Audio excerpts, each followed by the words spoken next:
What if I told you that just by owning stock, you could get free money every time you cruise? It's true, and in this video, we're breaking down how the shareholder benefits work on Norwegian, Carnival, and Royal.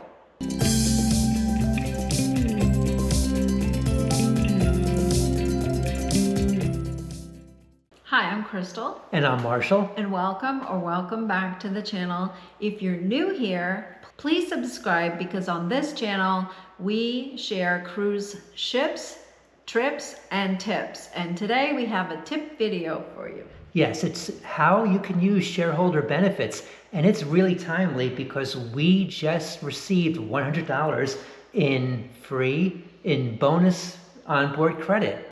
And this is onboard credit that's just added to your account that you can use to purchase anything through the app primarily or on board. So you can use it to purchase excursions even before you get on board, or when you're on board. You can use it to buy drinks, to buy things at the shop, any of the stores, basically anything while on board, and then even, like I said, the shore excursions before you get on board. Yeah, so let's break it down a little bit further. What you need to do is buy stock in any of those 3 cruise lines that are publicly traded, and you have to buy 100 shares. They make it nice that it's the same amount for each of them.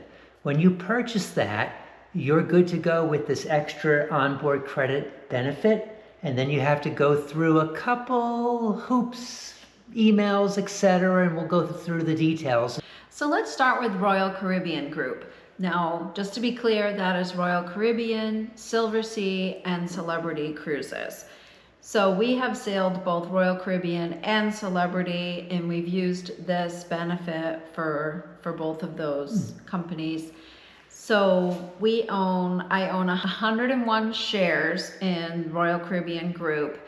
And so what I do is I go to my brokerage account when we have a sailing coming up, go to the brokerage account, I print off my latest report, the monthly report, and then what I personally do is I redact, I cross out the details, right? So they're gonna wanna see your name, your address, they want to see how many shares that you own at Royal Caribbean, but they don't need to see your account number, they don't need to see what other stock you own. So I literally cross out so many things on that report.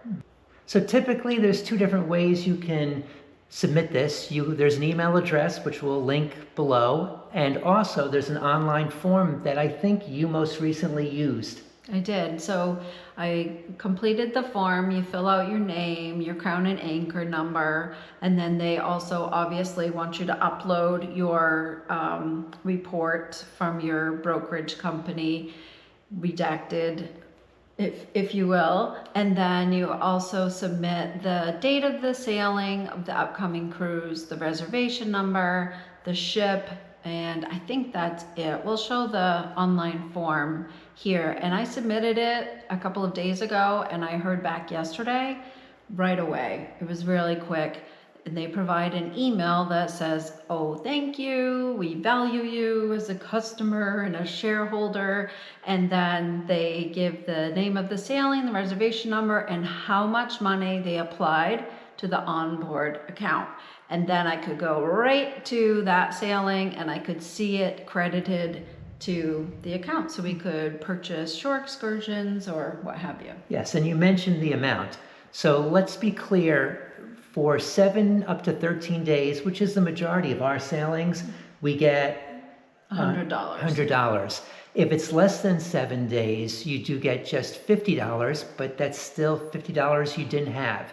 Now the real fun begins if you happen to be taking a long cruise. They jump it all the way to $250. So if you have a 14-day transatlantic or Panama sailing through the Panama Canal, you'll get $250 benefit just by owning shares of stock.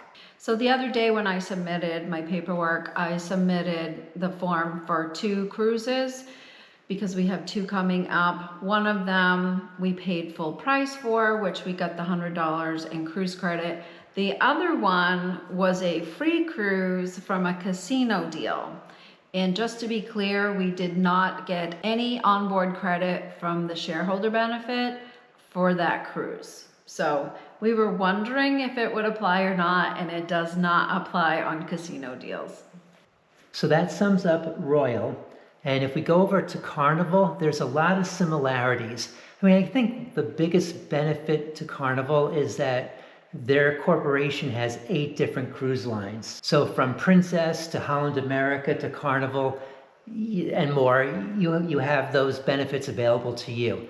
But again, it's the same process in terms of the money, $50 for under 7 days, then the next 7 days to 13 days is 100, and then when you go to the longer cruises, it's 250. So you'll see these similarities between them. Of course, you have a different form, a different email address to submit it. Now, in full disclosure, Marshall does own stock in Carnival, but we've never sailed Carnival, so we've actually never made use of that benefit. I think we will be making use because our sister and brother-in-law gave us a gift certificate to Carnival to make sure that we can try it out. So stay tuned later and you'll see us use the benefit, but also give you a review on Carnival Cruises. Later, meaning much later. Sometime, Not I think. in this video. No, sometime in 2026. Okay. So should we move on to Norwegian? Let's move on to Norwegian. So Norwegian is also very similar. $50 of onboard credit if your sailing is less than 7 days.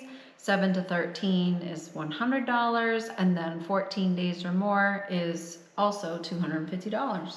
Yeah, and redeeming is, they have their own online form that you'll see here and we'll put in the description. They recommend a little 2 weeks to 3 weeks to fill that out, so it gives them time to, process it and get it onto your account. But really, it's the same sort of situation among all 3, like we said. Mm-hmm. Now, again, you own stock in Norwegian, but we've never sailed Norwegian, so we've never used that benefit.